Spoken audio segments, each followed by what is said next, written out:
All right. Well, welcome to our daily Bible reading review.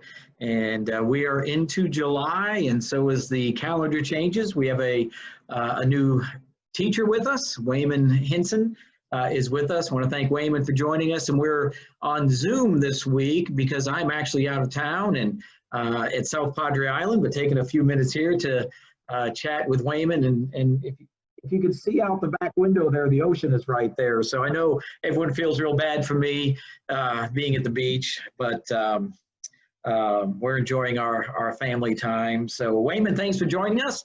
And you'll be with us through the month of July. And in the Old Testament, we'll be in 2 Kings, starting in chapter 15. And just dipping our toes in 1 Chronicles. I'm not actually sure if we'll talk much about Chronicles or not. When we get to that, but and then in Acts, we'll be in Acts chapter 19, Paul's third missionary journey, and follow him as he goes to back to Jerusalem. So, Waymon, thanks for joining us, and so let me just turn it over to you and start leading us through our Old Testament reading.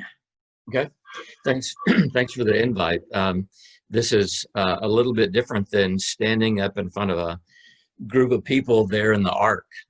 So I'm trying to imagine what that would look like and sound like versus, chatting with you, Todd, or who's going to be listening to us via cyberspace here in a few days. So this particular, just kind of following up on what you and Gary were talking about last time, this is on the one hand, a very confusing set of biblical text. Mm-hmm. It's very confusing.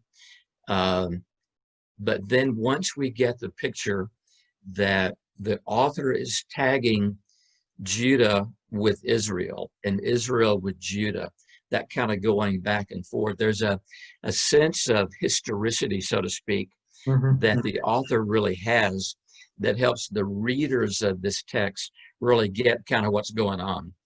The thing that I find curious about this is that with Judah, we're now talking about the 10th king of the kingdom of Judah.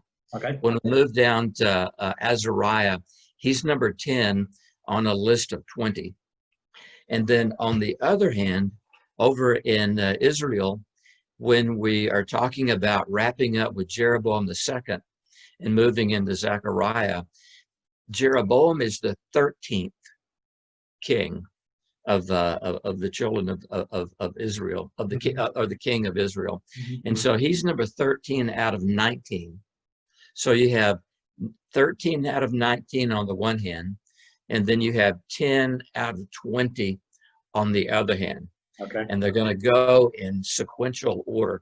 Right. Now, another thing about this that's really fascinating is that the authors, or the author rather, will say how old the king was when he became king. Mm-hmm. Mm-hmm. And then the author will say how long he remained king while he was king. And then it will give a summation of whether he was really ugly and awful in the sight of the Lord, or whether the Lord was pleased with him. Yeah. And so depending upon how that evaluation goes, we're going to see how the text unfolds. And then another thing is not really good news for any of them. The closest we get to any good ones is over under the kings of Judah. Right. Under Israel, they're all bad. All bad, right. And then even under the kings of Judah, there are some things they should have done, but didn't do. Right. A lot of things they shouldn't have done that they did do, but the flip side is also true. Mm-hmm. And then another curiosity about this is that you have at one particular date in which the Assyrian captivity occurs. Mm-hmm. That's in 722 BC. So they're going to be hammered and taken off to Assyria something like 136 years before Judah is going to be carried off into the Babylonian captivity. Right. And so you have the destruction of Jerusalem in 586 BC. And then reading, we see both of those kingdoms come to an end, both the northern and the southern kingdom. There's a lot of time covered in this reading, and it seems like it's just going by like this, but it's really a pretty Right. prolonged period of time. Yeah. So my calculation would be that when we pick up with number 10 in Judah down through number 20 and get into the Babylonian captivity, we're talking about roughly 223, 224 years. Right. And then over on the other hand, with the kingdom of Israel, the kings of Israel, that's roughly about a 55-year span from when we pick up with Jeroboam the second and wrap it up with Hoshea. And then the other thing that I wonder about is, we're reading this text from those who watched it unfold. We're getting the big pieces. We're getting the evaluation of how awful these kings were and how they were leading the people astray and how they were putting up the poles or the temples to Baal or sacrificing or offering up their children and that sort of thing and sacrifice to some god. And so those things are happening at the highest level of the kingdom of Judah and the kingdom of Israel. So that's happening with the leaders of Judah and Israel. And so I wonder what's happening with the local folks.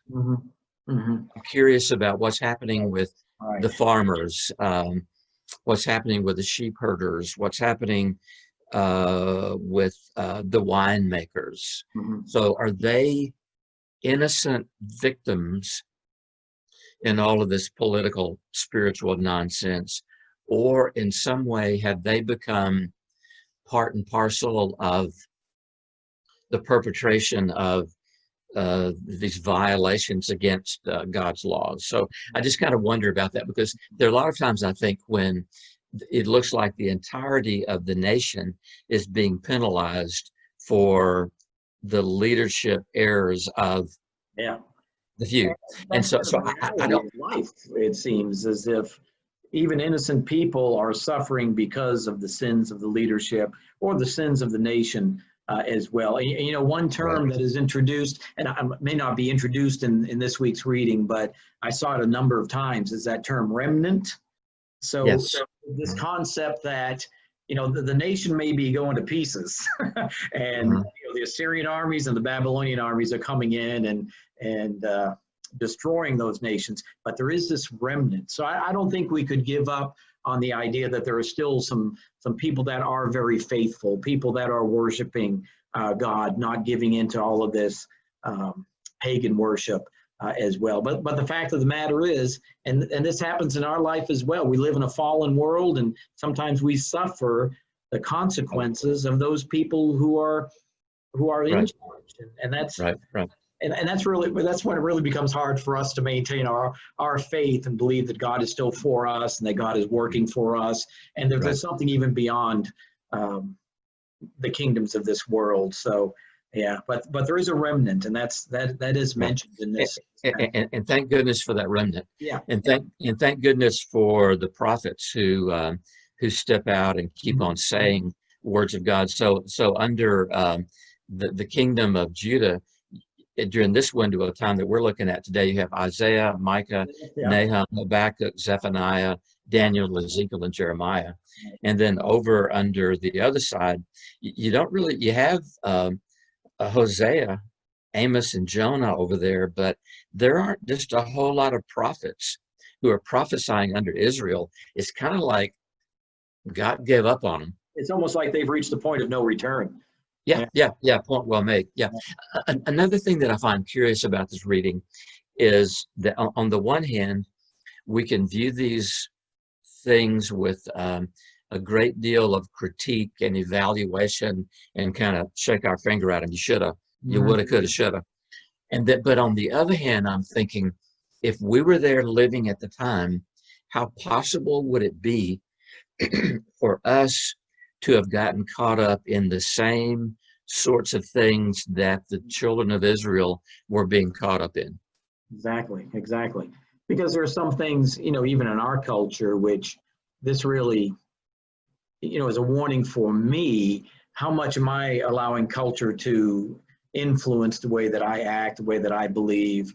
And one of the, even in the Southern Kingdom, some of those kings, which are for the most part good, there's this comment made, but they didn't remove the high places, didn't remove the temples. And so, they take it so far, but they don't go all the way. And this is a real reminder to each one of us, is that, that's good. God is pleased with that, but to really give our whole lives over to him is what God wants us. And that's where a lot of even the good kings kind of fall short, is they don't go all the way. They accommodate culture. Yeah. And because they leave those high places intact, and the Asherah poles and all these other things intact, when that good king is replaced by the person who's going to lead them back down the path to destruction, then those high places are out there for the people to return to and use. Right. So in other words, rather than having to rebuild them, they don't have to rebuild them. Right. They're there. They're there. Yeah. And so and another thing that I find curious, and we'll move into the text here in just a second, is that it's not as if the children of Israel hadn't been warned. Exactly. Yeah. So on the one hand, it's not as if you and I haven't been warned. If we follow our baser instincts, we would get smacked.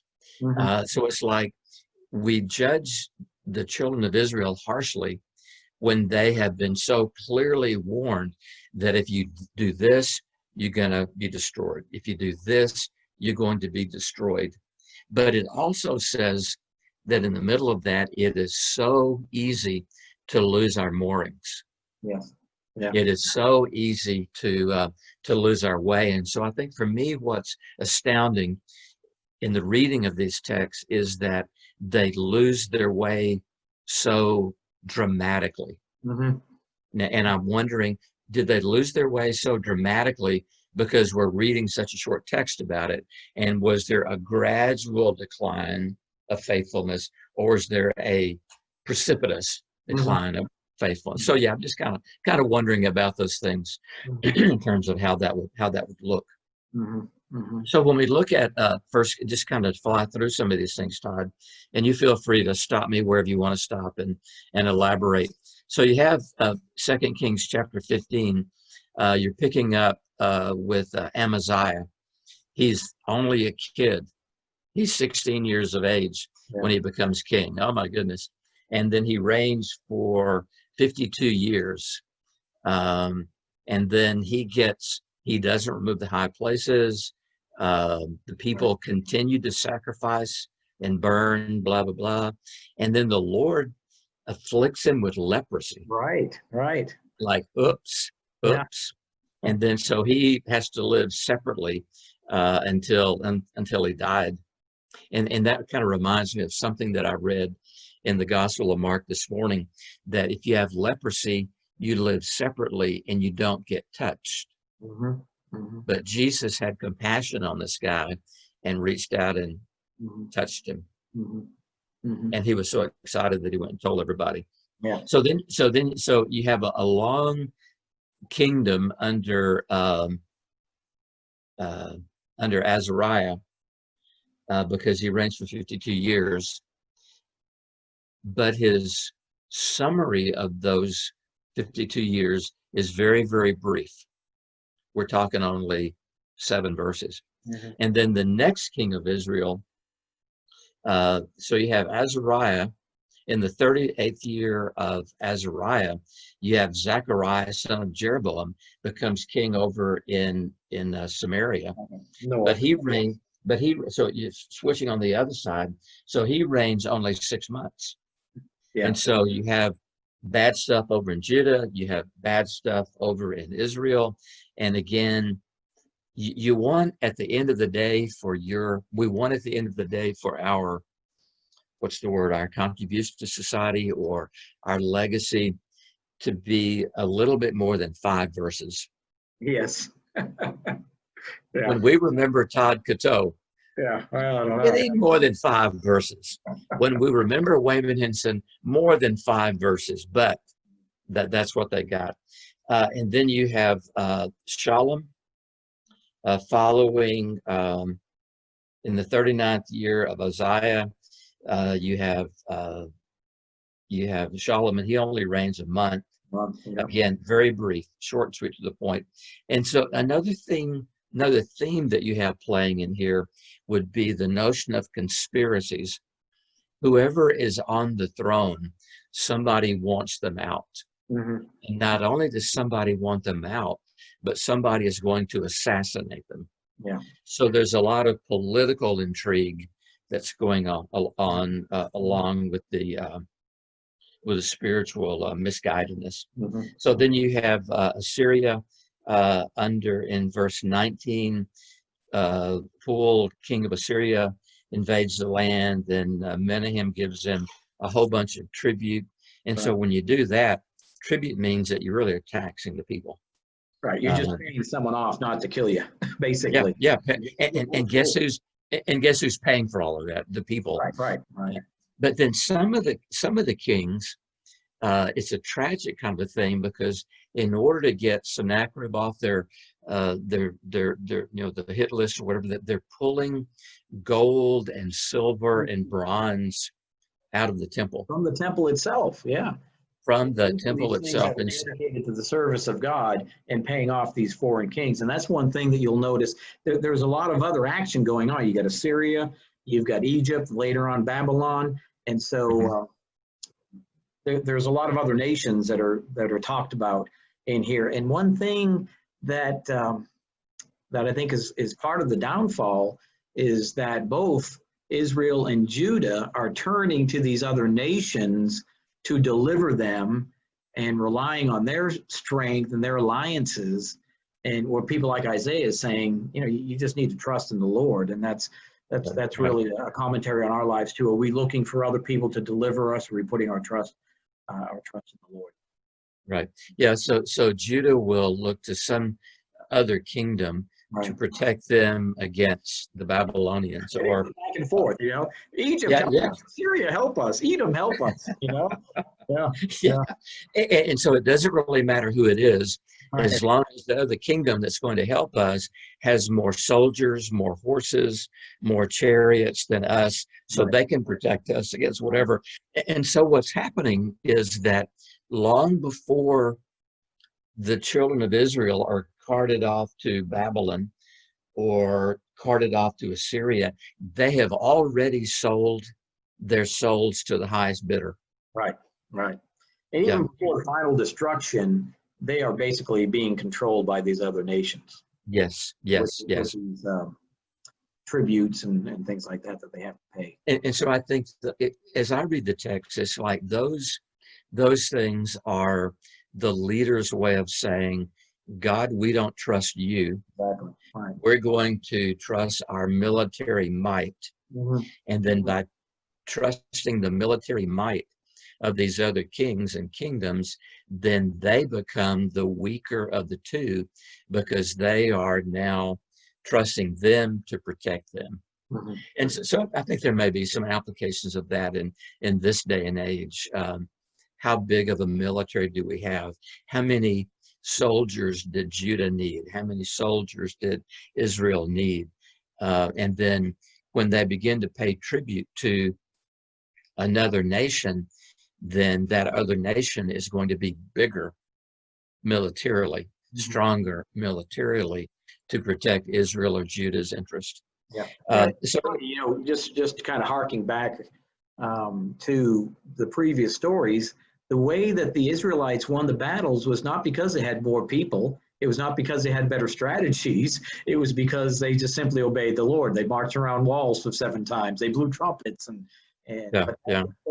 those past experiences, which were supposed to be repeated. And that may be one of the problems, because we see this in Josiah's reign, is that they do the renovations of the temple and they find the book of the law. It seems as if these stories of victories through God's power are not being handed down from one generation to another, and how important it is for us as a church with our younger people, with our own families, children and grandchildren, to remind them that victory comes not by um, our own ingenuity, but it comes from trusting in the Lord. And that those stories, I guess, weren't told.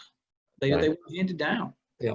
The phrase comes to mind, not by might, not by power, but by my spirit, says the Lord. Yeah, yeah, yeah. And then another thing that the story of Josiah reminds, I think it's Josiah, when you were saying that when he finds the Holy Scripture in the temple, wasn't it the case that whenever a king was appointed by God, wasn't that king then obligated to write out his own version or his own text of the law? Am I blanking on that? Did I dream that? Well, it seems like that's in a formal reading. I don't recall that in this week's reading. No. I do remember that at one point the king just wrote it all out. Yeah. Yes. I forget. So at some point, the question would be, at what point did they quit writing out the law? Yeah. In their own hand. Yeah. So did they quit when God quit appointing them? Did they quit when they became self-appointed? Because if you've been king for a long time, and all of a sudden you don't have the law, and it's now being found in the temple, back in the dusty shelves in some shelf somewhere, that's a shameful kind of a thing. No wonder that they had lost the. Was that under Josiah? Yeah, Josiah had those reforms, the temple reforms, and in the southern kingdom we've got Hezekiah and Josiah, which are very positive reviews on their reigns. Right. Yeah. So the nation of Judah, and I think that's one reason why Judah outlasts Israel, is because they had some good kings who tried to bring the people back to the Lord. But then after Josiah, things just go downhill. In fact, even Hezekiah noticed that, his son Manasseh, Hezekiah was a great king, did wonderful things, and God healed him, provided 15 more years, and really confirmed to Hezekiah that God was on his side. But then his son is like one of the worst kings ever in the southern kingdom, which really, man, that's a sad commentary on how it can just change from one father to a son, Yeah, and it's curious that we're saying that Hezekiah was really the last good king before Josiah. Right. But when you look at chapter 18, you look down toward the end of in the 14th year of King Hezekiah's reign, Sennacherib from Assyria is getting all in the stew, and he's out here attacking the fortified cities of Judah, capturing them, so on and so forth. Hezekiah goes out to meet with him at Lachish, and then, so despite the fact that Hezekiah is overall a good king, he sells Judah's soul to Sennacherib. So the king of Assyria exacted from Hezekiah, king of Judah, 300 talents of silver and 30 talents of gold. So Hezekiah gave him all the silver that was found in the temple of the Lord and in the treasuries of the royal palace. At this time, Hezekiah, king of Judah, stripped off the gold with which he had covered the doors and doorposts of the temple of the Lord and gave it to the king of Assyria. So we have a pretty good guy for 29 years, and then down toward the end, Sennacherib is too scary, so we're gonna buy him off. Kind of like us selling the church pews to keep the government from bugging us, right? Yeah. Well, actually, I was thinking gold or silver around the church building to sell, but that would be like selling the sound system. Yeah, that's right. All right. Well, let's move through this pretty quickly here. The Old Testament reading. Again, there's so many different characters. That we could look at. Josiah is a great story to look at. Mm-hmm. But it's really sad that, especially the destruction of the southern kingdom, because Nebuchadnezzar is going to come in and he's going to, Right. first it seems as if he's just willing to let them, we're going to take control, and your king's going to be puppet kings. Right. We'll leave your temple alone. But then I think it's Zedekiah, the last king of the southern kingdom, revolts against Nebuchadnezzar. And basically he says, well, we've had enough of this. And so then they siege the city, which basically cuts off all of the supplies that are able to come in. There's famine, there's just terrible things happening. And People are starving. They're going to burn the temple, take down the walls, and start exiling people over to Babylon. So yeah, it's pretty sad. Yeah, I would encourage our people to read very carefully those sections. In Josiah gets a lot of space. And he was only 8 years old when he was appointed king. When he became king was really kind of wild, and he reigned for 31 years. So 22 and 23 are rather curious texts. But then, like you're saying, when Nebuchadnezzar comes in, and there are other texts which we're going to read later about. So what about Nebuchadnezzar? Did he go psychotic on us, or what was the case? But yeah, so again, the larger theme is that Judah and Israel are selling their soul to the highest bidder. And at some point, God is going to say, I'm really tired. I'm really tired of you people. Yeah. So Jerusalem is going to fall. The people are starving. They're going to carry them away into captivity. And then the period at the end of verse 25 occurs. And so we're left with, oh my goodness, God's people are over in Babylon. God's people are over in Assyria. But then there are some poor farmers who are left to farm the fields there in the area of Jerusalem. So not everybody was carried off. No. But the big boys and big girls were. So yeah, so that's a fascinating story of intrigue. Let me just interject here. If we were reading this chronologically, we'd insert some of the messages from the prophets, and it looks really bad here, but the prophets also add a note of encouragement, looking forward to better days, and there's talk of, a prophet coming, references to Jesus, messianic prophecies, that this is not the end of the kingdom. So now that's why it's important to have a step back and look at the broader view of the Old Testament, to know that even though Jerusalem is destroyed, even though the northern kingdom is destroyed, the plan is not over. and the prophets speak that truth into this time period, that God still has a plan that's going to be carried out, that Christ is going to come, that this eternal kingdom is going to be established. And so the section that we're reading is really, it's all gloom and doom. The prophets, a lot of gloom and a lot of doom, but there's also a lot of hope. A lot of hope. God has not given up on mankind, even through another wonderment for me about this is, are the children of Israel playing things out exactly the way the Lord knew that they were going to play things out, so that eventually you would get to that intertestamental period of about 400 years where nothing is happening. And then you have, in the fullness of time, here's John the Baptist, here's Jesus of Nazareth. And so it's all because we've read the whole story from Genesis to Revelation. We know that this is a window of destruction and sadness and grief, but we know that there's a better day coming. But it's going to be a while.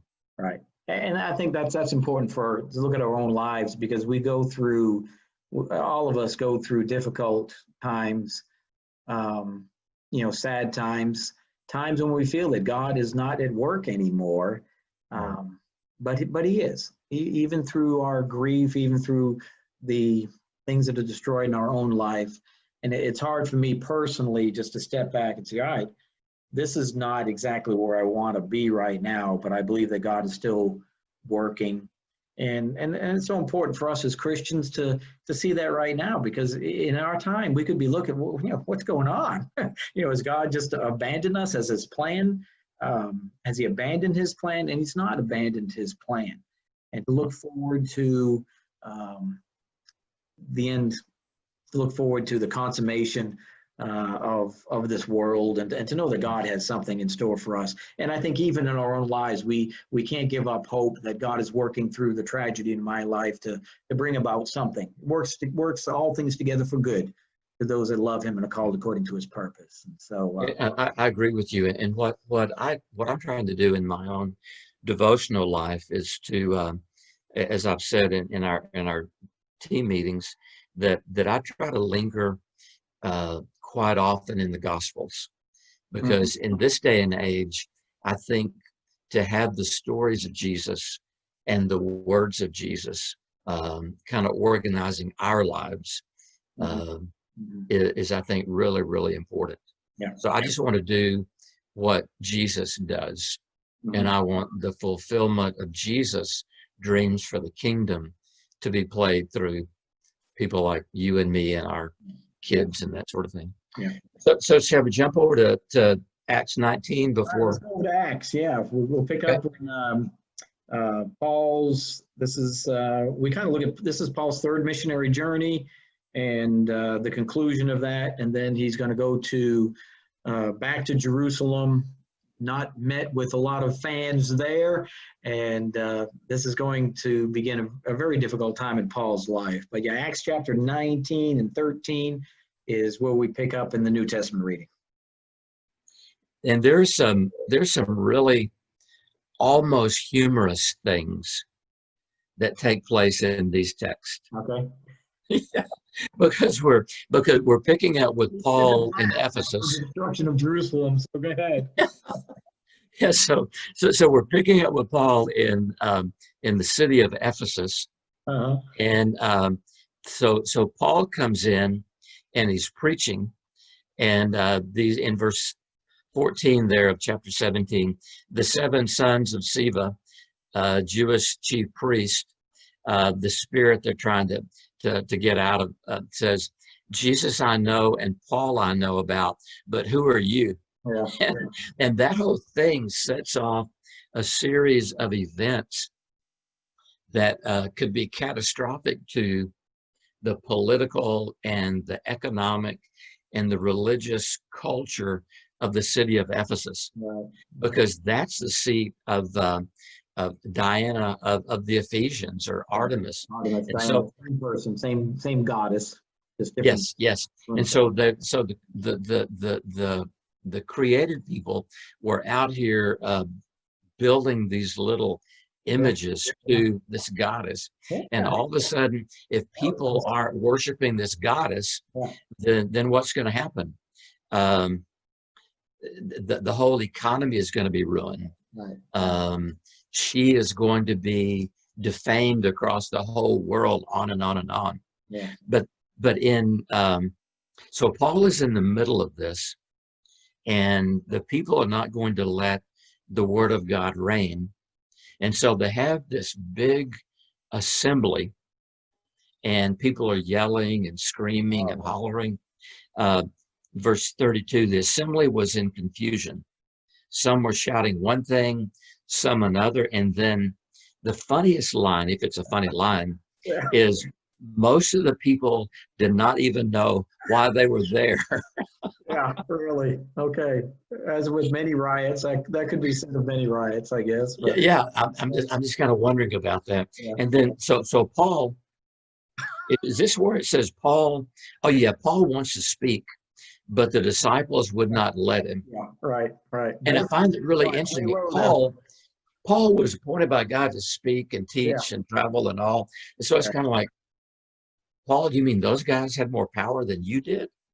So did the disciples have to gang up on him? So anyway, so he wanted to, but his traveling companions did not want that to happen. But it's really showing the context, I think, within which God was working through the Apostle Paul as Paul is making his travels about. Now he stayed in Ephesus for, I think it was 3 years, wasn't it? Yeah, 3 years, I think 3 so. years he stayed in Ephesus, and the church in Ephesus becomes a pretty prominent church. We got the letter to the Ephesians, and Right. I think even John the Apostle, he's connected with Ephesus later on in his life, and so even in post-biblical, the church fathers, there is Ephesus is still a pretty major center of the church there, and so this is a pretty big, and it is a big city. It's an important city, and the church. And it's really a crossroads. Does make some inroads there. Mm-hmm. It's a crossroads, north and south and east and west for tourism, for economics and that sort of thing. So it was a big city. Yeah. And so for Paul to be sent there for 3 years, the conversions, the church to develop the way it did, I think is really quite remarkable. Yeah. It shows that in the wildest of this riot basically drives, it's time for Paul to leave and to move on, it seems. Right. Yeah, things have become really hot, right? Mm-hmm. And then so in chapter 20, you have Paul moving on down the road, setting out for Macedonia, and has, in this particular text, the first 6 verses, you'll have all the people who were traveling with him, who's staying with him, who's going ahead, and they get to Troas, and there Paul is not going to stay long, so he preaches until we're all exhausted, and Eutychus falls out, and Paul brings him back to life again. And then that beautiful text, which is really pretty riveting, his farewell to the Ephesian elders, that he's talking to these brothers about how important they all were to each other. And then this is a text that you always go to when you talk about the role of elders, and it also really reveals a soft side to Paul, the relationship that he had with those elders, those leaders in the church, and his real concern for the church. And that's evident throughout Paul's letters, especially. And he even talks about, I've gone through this, and this, but one of the greatest burdens I have as an apostle is my concern for the churches. That really comes through in this farewell address to the elders. Man, watch out, guard this flock, lead them well, be careful of what's going to happen. It's a really beautiful meeting that they have. And in the beauty of the meeting and the intimacy of their relationship explains why it is that they grieved, knowing that they were not going to see Paul again. So you have in verse, when he had said this, he knelt down with all of them and prayed. They all wept as they embraced him and kissed him. What grieved them most was his statement that they would never see his face again. And then they accompany him out to the ship. So that's a meaningful text in terms of the ideas of what elders are supposed to be about, but also shows the intimacy, the connection that Paul felt with this specific group of people. And so in chapter 21, he's on to Jerusalem. And they're warning him, don't go to Jerusalem, it's bad news, but Paul says, I've got to go. And then so as he's heading there, we're talking some trouble is going to happen. He gets there. You have all these Jews who believed. And then, lo and behold, he's arrested. Do I have this right? Obviously, the author is saying this. When we arrived at Jerusalem, the brothers received us warmly. So they're talking to Paul. What about the old law with the new things under Jesus of Nazareth and purification, that sort of thing? And then he's arrested because he's accused of stirring up the crowd. Right. And then he speaks to the crowd, and then we have one of Paul's defenses here. Some kind of retells his story, and I think he's going to do that again in Caesarea when he meets with Festus and Felix. But here's another recounting of of the Damascus experience that he has. And Paul is really trying to explain that I'm not against the law. I'm not against the Old Testament. I'm just for the Old Testament was looking forward to Jesus Christ. And that's what the people really can't come to terms with, is that Jesus Christ is a fulfillment of the law. He's not doing away with it. He's fulfilling it.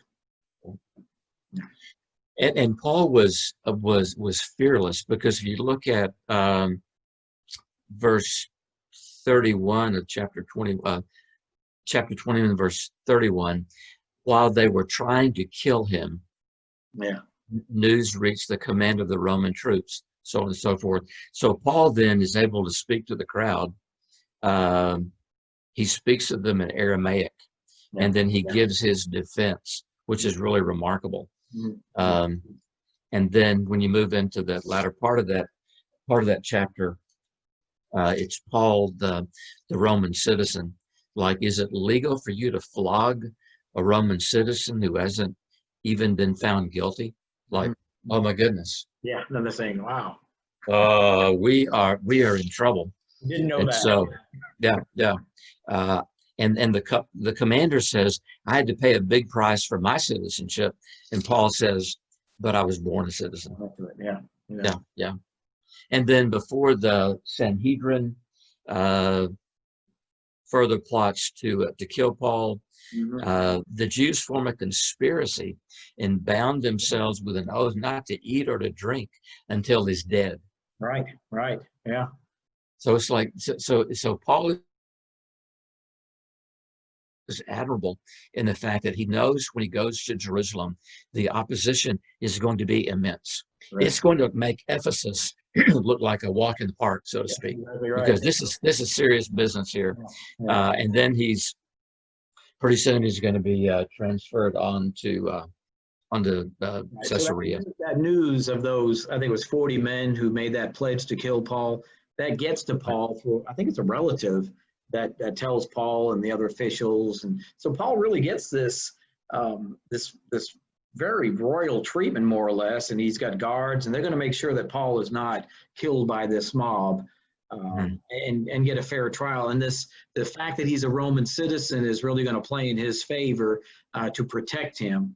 And so he's going to be transferred up to Caesarea, up on the coast, and get a trial with the governor of Judea, the Roman governor, and get to I guess make his case to him.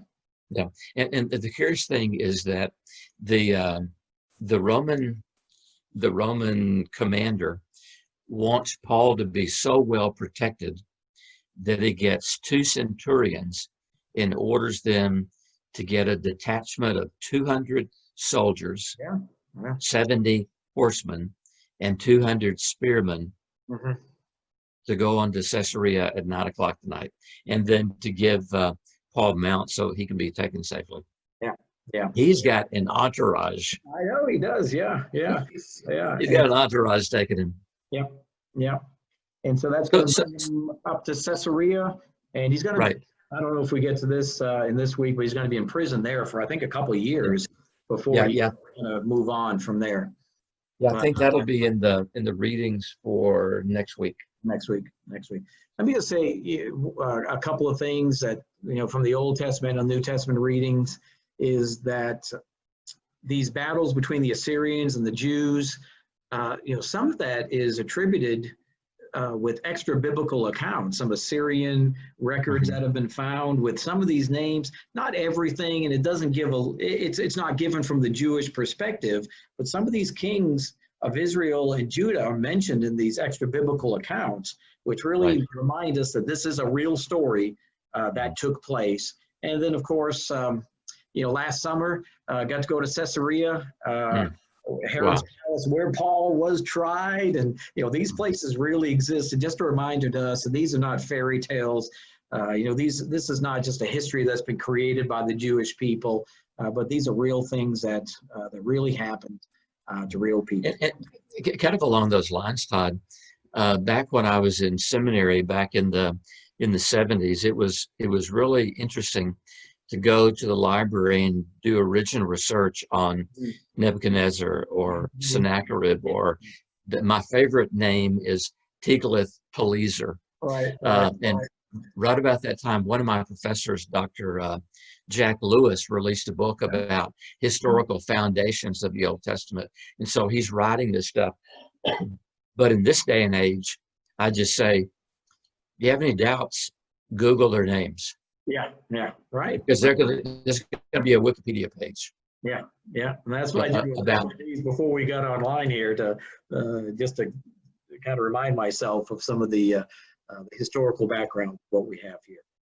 All right, well, let's wrap it up here. Waymon, thanks so much for joining us. And so we'll pick up in First Chronicles. We're going to see a lot of material in First and Second Chronicles that we've already covered. And then we'll continue Paul's journey to Rome, where he's going to be escorted there as a Roman citizen. And that's where his life is going to end, in Rome. All right, so let me just encourage everyone to keep up with your Bible readings and join us each week and check in to see some of the things that are taking place. And again, thank you, Waymon, and we'll see you next week as we continue. So take care. God bless. I don't know when we'll get back to meeting together in person. That may still be a while off, but this is one way that we can keep that up. So. All right. Thanks a bunch. I'm going to head out to the beach. Enjoy. All right. Bye-bye.